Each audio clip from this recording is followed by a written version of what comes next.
Hey there, friends, and welcome back to another 3-Minute Thoughts. My name is Derek, and in the next 3 minutes, we're going to take a look at 2 Samuel 5, verses 11 to 25, 2 Samuel 6, verses 1 to 23, and then 1 Chronicles chapters 13, 14, 15, and 16. All right, so let's double down. We're going to get this done.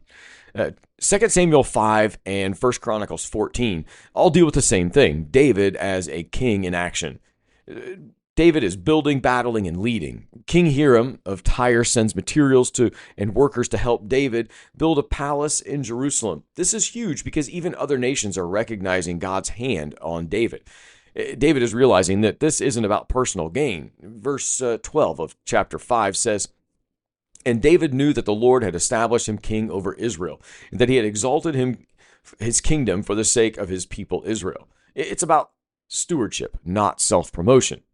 Then as we move into 1 Chronicles 13 and 2 Samuel chapter 6, verses 1 through 11, we see that David has a good idea. It's bringing the Ark of the Covenant to Jerusalem.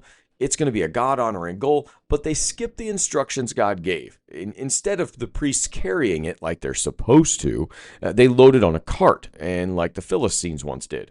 The result is pretty tragic.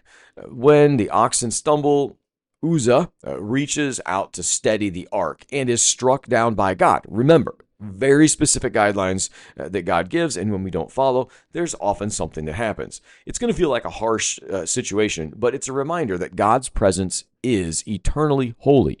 Even good intentions can't override God's design for worship. Then as we move into 1 Chronicles 15 and 16 and look at the last part of 2 Samuel chapter 6, we see that worship is finally done right. After seeing the blessing on Obed-Edom's house, David gets things right the second time around. He consults the priests and the Levites. They sanctify themselves. They carry the ark exactly as God commanded. The scene is electric.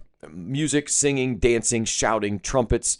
David is so overwhelmed with joy that he dances with all his might in front of the ark. It's undignified, raw, and beautiful. But not everyone sees it that way.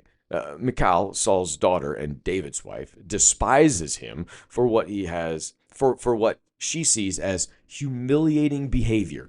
David's response is powerful. "I will celebrate before the Lord. I will make myself yet more contemptible than this." David's heart is for God's glory, not public approval.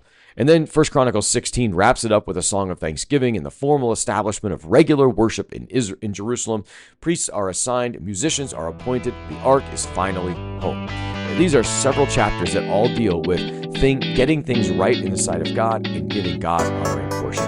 Be well, friends.